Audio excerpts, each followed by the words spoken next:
Hello, I'm Jenya DeLima.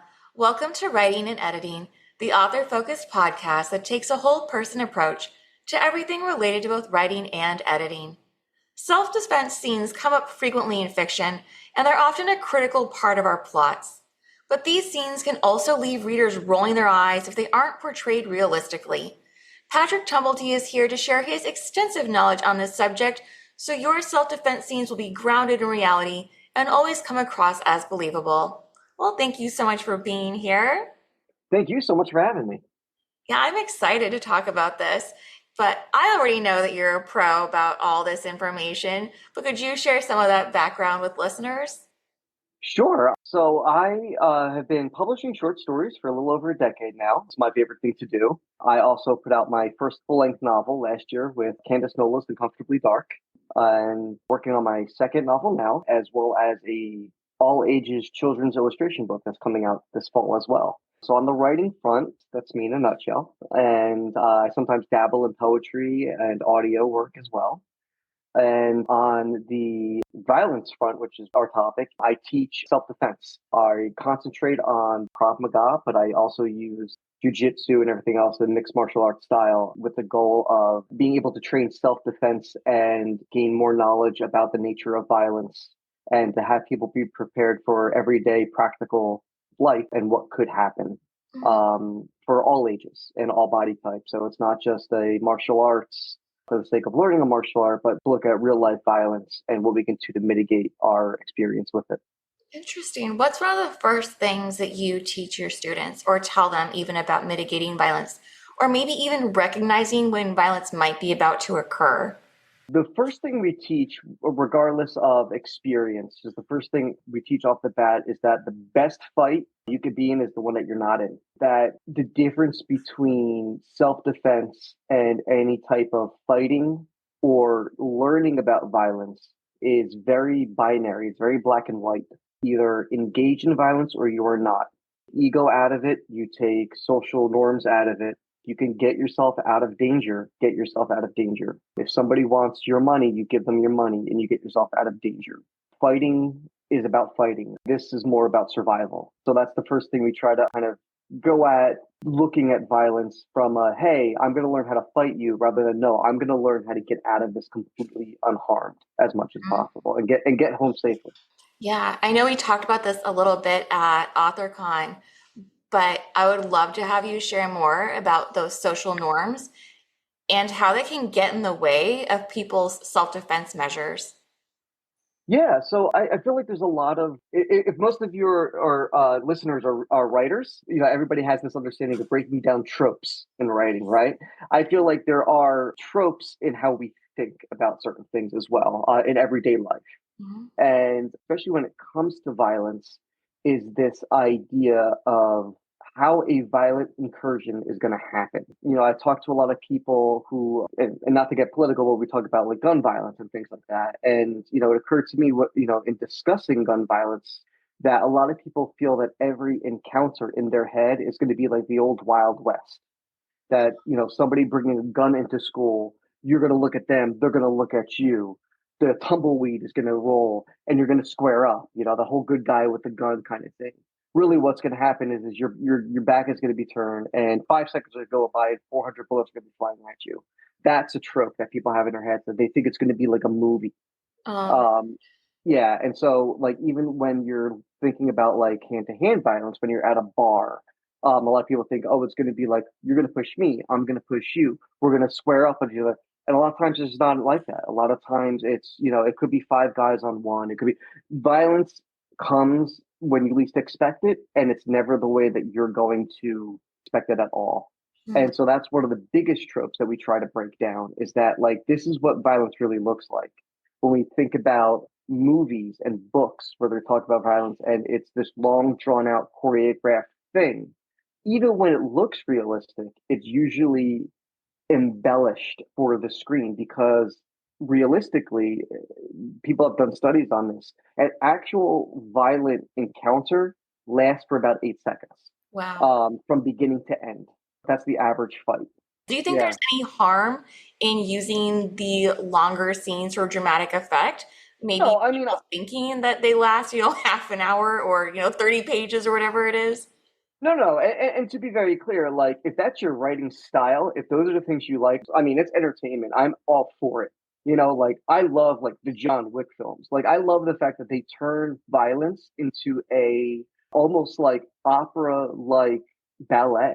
I find that stuff beautiful. If you're somebody who wants to write like that, I mean, like noir violence is different from kung fu violence, and I love all of those styles and things like that. So like I'm okay with that. But when people try to like write realistic, if their point is to say like, okay, what would this violent encounter actually look like?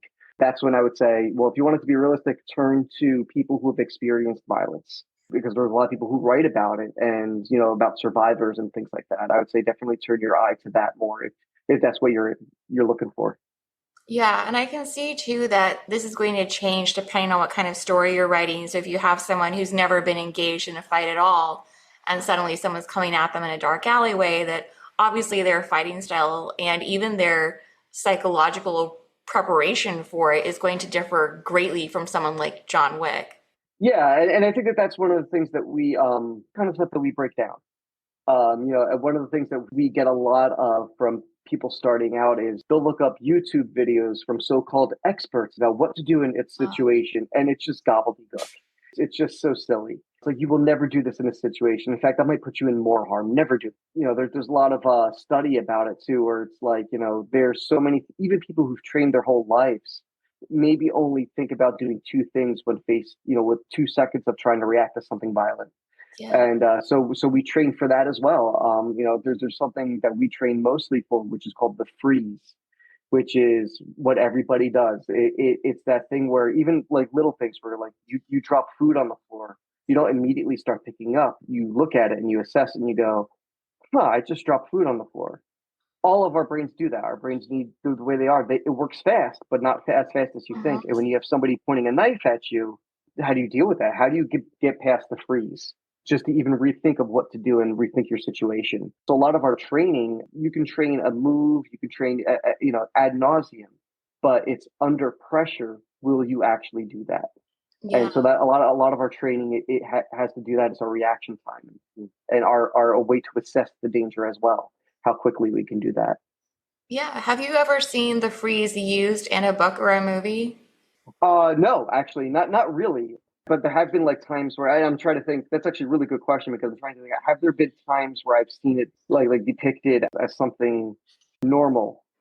Ironically, you know what I just watched before? If you don't mind a specific example, I just watched that incredible show on HBO Max called The Pit. It's a medical drama that is incredibly well written. It's like 16 episodes, and each episode is 1 hour of a 16-hour shift in an ER.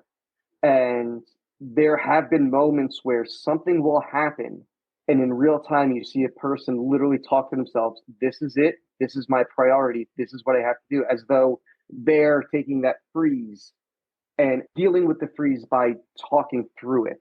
That to me is very realistic, Mm-hmm. where it's like you just saw somebody flatline and you thought they were going to be okay. This is happening. This is what I need to do. And they're literally talking to themselves. And we encourage something. If that helps you minimize the freeze, go for it. What do you think would be added, not necessarily to the story itself, but how readers feel after reading a story if people did incorporate this initial freeze response? I think one of the cool ways that they could do it, something that I try to do in my stories as well, is that even though a fight only takes 8 seconds, right? That's the average. When you think about everything that has to process in your brain, that could fill up a 600-page book, Yeah. which I know is like kind of a contradiction, but because our brains work the way they do, let's say you get into a violent altercation, even if it's very what we call the drunk uncle thing, right? And like you have to push you like, calm down, Uncle Gary, like that kind of thing. Like let's say you get into a little bit of a violent altercation. Mm-hmm. Afterwards, you think about all the things that were going through your head at the time. And if you had written that down, it could last chapters, even though everything was over in 5 seconds. Yeah. And I feel like sometimes, you could extend the thought process like that, or even something that happens in only 8 seconds. That's the beauty of writing, right? So you can take something that only lasts for a moment and talk about it, you know, If you're a writer and you love the word, you could talk about it forever and make it interesting. So I would actually encourage that, because sometimes, especially if we're dealing with like anger, or we're dealing with survival, or say somebody who was abused, we're Yes. not really concentrating on the abuse, right? That's Right. It goes back to what exploitative. you said earlier about survival. It's not fighting, it's Yeah, survival. Yeah. I think that exactly. We're was not really well said. concentrating on abuse. We're concentrating on how the abuse made them feel, or how they got through it. Those are the things that we're concentrating on. So the violence is just window dressing. So that's just a tunnel to get an emotion or a thought or an act out. And I think that going at violence that way in a written form is really interesting, because Mhm. really we're not talking about violence anyway. Like, we're not talking about, oh, we need to spend 14 chapters about how this person hit this person. No, we're going Right. to talk about how it made them feel. I think that that's infinitely more interesting anyway. Well, that too, so that goes to a natural lead-in question, which is the psychological aftermath of whatever's happened. And again, too, I'd also like you had to talk a little bit here about character backstory and even what type of violence they encounter and how that all works together with that response they have once the fight's concluded. Yeah, the aftermath is actually one of our layers in what we talk about. We actually call it the aftermath because, Oh, okay. yeah, no, it's actually, yeah, that's, yeah, the aftermath. Because a violent act is not over after the violence ends, right? I mean, you could take anybody who's lost somebody to a violent act. You could talk anybody who survived a violent act. Sometimes them for the rest of their life. Yes. Even if you're completely in the right, let's say you're a superhero and you walked in, you saved somebody from getting hurt, Hmm. you might still have to live with yourself that you maybe have disabled another person. Regardless of your feelings of if you feel that person deserved it, you still have to live with that. Hmm. And sometimes you could be okay with that. And that's an interesting thing to explore. What does that say about yourself? Yeah. Or let's say it devastates you. Like, I wish I was not put in that situation. There's so much that can be said about the act itself. And I think that that's infinitely interesting. Sometimes it's not just about what happened to cause another person to do this to another person, but what happens to the witnesses who decided not to do something? Oh, What yes. about what about the witness who did do something and was sued for it, which is something that very happens a lot. Like, there's so much more that can happen from just one 8-second act. Yeah. And I think we talked a little bit about this too, but it also reminds me of something on a panel I just saw at RavenCon when they were talking about, well, they were talking about true crime and why people like it, for instance, but even just who the attacker is and how your response is going to vary based on that. You know, is it someone like your uncle who you love and care for, but is acting unusual or something has happened or whatever it is, versus a stranger in a bar?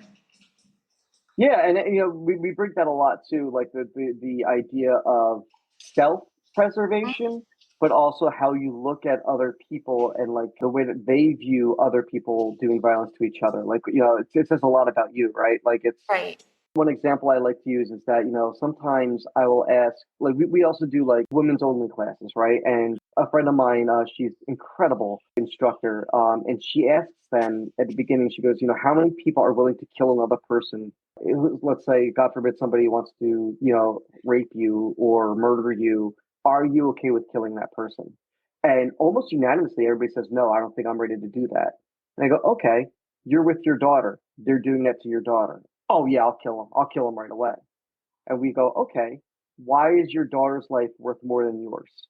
Why do you feel that way? Why do you, like, obviously you have that protection as like a mom, but why do you feel like you're not worth fighting for yourself? Right. And why do you feel more guilty about defending yourself than you would someone else? And so these are kind of questions we ask so that when you're in that moment, you can safely make a decision that you've already thought about. Ah, yeah. Like, here's the line. I'm willing to cross this line in this situation, so that you've already, before this violence ever happens, God forbid it doesn't, but if it ever does, have you had that conversation with yourself? Yeah. Yeah. I can see that mental preparation ahead of time being key.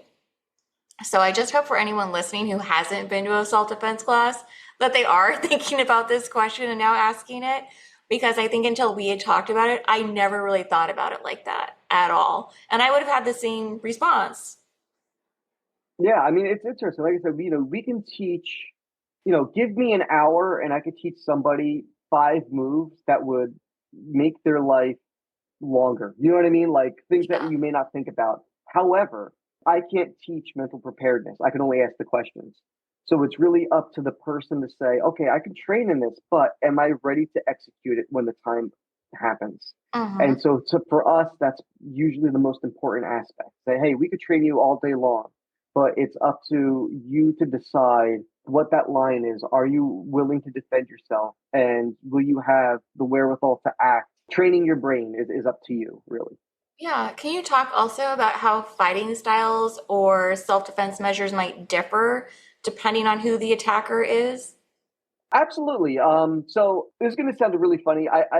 It's going to sound funny because I like to make it funny, but it's actually very serious. So forgive me. But I always joke all the time, even though it is very serious, that the cool thing about self-defense is that the things that don't differ are very important. I've taken martial arts all of my life, so I've done so many different kinds of styles and different modes. I've trained with so many different types of fighters. The reason I wanted to do self-defense is because it was very specific to self-defense. Mm. Even the greatest fighters in the world will tell you, you're never going to drop kick somebody in a dark alley. That's why they call it arts. That's a mode of training your body for its peak performance. But that's not exactly what you're going to do when you're self-defense. Sometimes the easiest thing to do usually is the grossest thing, or like you have to. So I always joke that the best thing, whether it's a man or a woman, the first thing you should do, if you can kick them in the crotch, kick them in the crotch. If that doesn't work, then you have your training to fall back on. The simplest thing is usually the best thing, right? Especially like for men and women, right? If a man is trying to accost you and you're scared, go for the crotch every time. That's the worst thing that hurts all the time. And I know that sounds funny and it almost sounds unprofessional, but it's also literally every man's weak spot and every woman's too, actually. Like they don't have anything there, but it hurts. It's for everybody. So I always joke that the things you think that are going to hurt the most are usually the go-tos, and then you have your training to fall back on. So we always kind of joke about that to kind of give everybody a baseline Hmm. and say, okay, your body's going to do what it's going to do.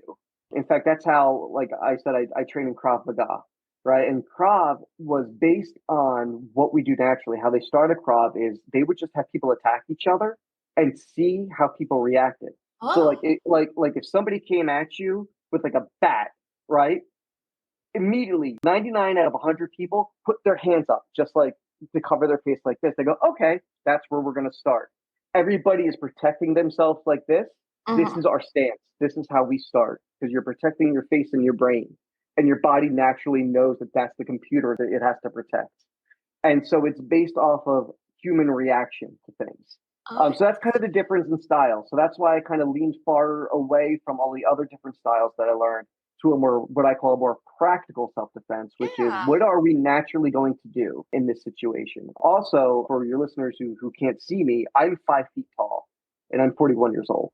So for me, being a smaller man, fighting looks different for me than it does somebody else. So what we do is we train to things. So I've sparred men who are 7 feet tall. If I were to do a martial art, I'm not going to start in a stance that gives me no actual advantage Mm. over this person who's got a longer leg reach than I have. I need to assess the realism of the situation and go, where should I place my body for minimal damage here? So that's kind of the difference between like traditional martial arts versus, I think, self defense, because you're looking at a place of practicality Hmm. um, and human reaction rather than a place of performance. I think one is about a culture and a history and a style and all of the wonderful stuff that comes with that, and one is about surviving in a dark alley in everyday life. Hmm. And they both have their place for it, but those are the differences in style. I feel it's just the way you're looking at violence. Yeah, no, I think that's a really good distinction. And I'm so glad you brought it up because I've never really thought about it before. I think it's one of those things that was sort of percolating in the back of my head as to what would work versus what wouldn't work. But I almost had it in mind that some of these defense measures that you see, that they've almost become a trope or a go-to. And so you do start to think like, oh, I know what she's going to do because everybody does it when you see them in this situation. But if that's what works, then that is what she should be doing. Yeah, and that's a good way to put it, actually, because it's one of those things where it's like even little things that we may not think of, but maybe our bodies are naturally reacting to, or maybe if it is a trope that we've seen in the movie, can harm us sometimes. And to give you an example, yeah, I've taught this to my daughter. I taught it to my wife. We go through it when we do classes. Somebody grabs your hair, right? It's kind of like one of the natural things. If a man's accosting a woman, they usually grab their hair. Naturally, women usually have long hair. It's just a statistics thing, right? The natural thing is to pull away. Probably the worst thing you could do, because if somebody's controlling your head, your body's going to go with it. Uh, So even though your instinct, and mine was too, my instinct would be to pull away. That's mhm. the worst thing you could do, because your neck is on a swivel. So what we teach, the first thing we teach is you grab that person's hand and actually bring them closer to your head so that they can't move your hair and your head at the same time. Oh, So you grab the hand against your head. So now you're controlling their hand, and you move closer to that person so you can fight them. So by pulling away, our natural reaction of trying to pull away is actually giving that person an advantage. Plus, the average person who's trying to assault you is not going to be prepared for that. So if they grab your hair and the first thing you do is walk into them and start gouging their eyes out, they're going to let go of your hair real quick. You know what I mean? Like that. So it's like those little tropes like that we may have gotten in our heads, whether it's from movies, whether it's from what we've seen. right. We try to break those out and be like, no, you got to shift your head into what's going to put you at the best advantage. Yeah, but I would think as far as writing one of these scenes, you'd want to include those tropes of our natural instinct and what we would normally do, like the pulling away versus pushing back, just because that is Yeah, what a character would probably do. But I like that you brought that up and showed here's the difference. Here's what you probably will do, but here's what you should do. Just because I like having that extra level of preparation and knowledge, because I can see too, if you did have a character who had attended a self-defense class or had watched a video on YouTube or whatever, they might know that. And even in the moment, you might see them start to pull away and then push back quickly, where you see that in action. yeah, and again, I think it depends on the style of writing, but like a lot of times I'll see, like, because I love like hard boiled like noirs, like I really love, like I like female protagonists, especially like a hard boiled noir kind of thing, like sci-fi heavy stuff. Like I love that stuff. Like I grew up on Buffy the Vampire Slayer, so I just love that stuff. But sometimes when I read it, writers, because they haven't really dealt with that kind of ideas, will go Mhm. out of their way to make situations more acceptable to make the hero, like they make it too easy for the hero, right? Yes. Like, Yes. like one of those things like, okay, well, this person's stalking our heroine. She hears them, so she's able to turn around before they grab her. Right. To me, I feel like even if it's man or woman, to show a bad would to be to have them have to think about it first rather than just making them the fantasy bad, right? Like I would rather somebody get grabbed first and then have to react and react properly rather than just always be in the right place in the right position at the right time, and that's how cool they are. You know what I mean? Right. Yes. Like if you're trying to talk about real violence, I find making your character vulnerable Mhm. actually leads into their survivability even cooler. Like that, and that's just me, like that's just my own personal take on it. We have a saying in class that like the first rule is that if you're in a knife fight, you're gonna get cut. It's just gonna happen. That's just the nature of it. So to me, when you're writing violence and somebody is able to disarm someone else cleanly without like to me that's just like, oh, this is a fantasy. Even though they're trying to make it realistic. You know what I'm saying? Like it's just Yeah, those no, kind of yeah, I get disconnects that I that. feel like make your world more believable. I Yeah. completely agree, especially what you were saying about when it's too easy for them, because then what are we really reading? There's no obstacle then. They have Yeah. nothing to overcome. They've already really overcome it before the moment has even happened. Yeah, and I feel like, growing up reading a lot of like I love comic books and I love superheroes. But at the same time I was reading a lot of realistic like books on violence and books on war, and they all have their place. They're all fantasy, but like when I find stories, even in movies these days where they see a hero be heroic without any opposition, like he starts as a hero, he gets even cooler, and then he's the coolest guy in the world for being the bad guy. Right. There is zero plot. Yeah. Like this man went through no obstacle. Why do I care? And I resent that. Like I hate that kind of writing.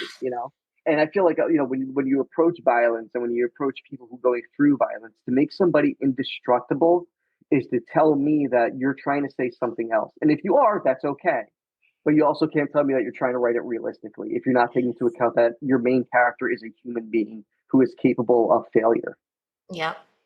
Well, apart from the indestructible character, what are some of the other mistakes that you see authors make when writing this kind of scene? Or even just Um, books you've read where you thought, oh, that would never happen. I'm trying to find some realistic examples because, like, you take superheroes and you go, Yeah, we give you them know, a little bit of extra room to, yeah, because really that's what you're there for, right? You're there for right? the, Yeah, we yeah, you're kind of there for expect them the, to be at least somewhat indestructible. yeah, exactly. Like that's the whole point of like the fantasy of being a superhero. Here's a good example. When you look at the way some scenes are constructed that end in a fight, Hmm. if you look at the scene from beginning to end, even before the fight starts, because we always see fights where it's like, your main character is at a bar and some guy is harassing him or something, and you see like the dialogue that leads up to the confrontation. I always feel like the whole point of the scene is to get person A to fight person B. To me, that's boring. That's a trope, right? Again, could be fun if that's the action movie you're going for, but to me, that's boring. Sometimes I feel like, what if this guy successfully talks this guy down from the edge? Oh, So when I was at AuthorCon and I did the violence talk with Raph James White, him and I think the most fun thing for us is that we were talking about times where we de-escalated from violence. oh, yeah, Um, and we were having a blast. Like we were actually making each other laugh about these situations because we were able to see something violent brewing and we're able to calm it down. yeah, And when you're writing a story, I feel like sometimes that's just so much more interesting. What you're doing, especially if you're talking about real violence. Like, yes, you want to right, have your hero moment, right? And if you're writing a fun thing about violence, yeah, that's fine. That works there. But if you're trying to do something realistic, at what point was your hero going, I don't want to have a fight with this person? mm-hmm, Because that's a natural part of it too. You know what I right, mean? And it's just like, exactly. and to me, that's very interesting. So my advice, looking at that aspect of it, go look at those movies where you're like, I want to write something like this, but make it realistic. Take a scene where guy A fights guy B, right? And take a scene like, how would you ended this differently, or how would you make this a violent scene without one punch thrown? Maybe go the other way with it. Right. So for me, that was always the best practice of like looking at something that I wanted to mimic in some way, but look at it at a different aspect. If you don't mind a very specific example, this might be a little weird and heady, but I always like to say this. My friends and I, as I'm sure a lot of writers do, I'm sure you've done it too, like talk about like, oh, what was the coolest like fight scene, like battle scene between like the bad guy and the good guy? Like, what are some memorable things? And I say this and I try to tell people like I'm not trying to be contrary, but I really believe this. One of my favorite end battle scenes is in the movie Whiplash. Have you ever seen that movie? Mm-mm. So it's not an action movie. It's J.K. Simmons in one of his best roles, and Miles Teller as a student. He's a music student, and it's about a very verbally and sometimes physically abusive instructor who feels justified in his abuse because he's trying to make the next great musician. He's one of Oh, those people who feels that the trial will make the man better, kind of thing, right? Very okay, yeah. masculine kind of thing. And it gets to be very violent in a way, or like very confrontational. And the ending battle between these two men is a solo on the drums, but with the same violent nature as the hero fighting the villain Mm. in a completely new way. And I tell people that, especially when they're writing violence or they want to see alternative ways of writing violence, I go watch that scene because there's not one punch thrown and it is a violent altercation.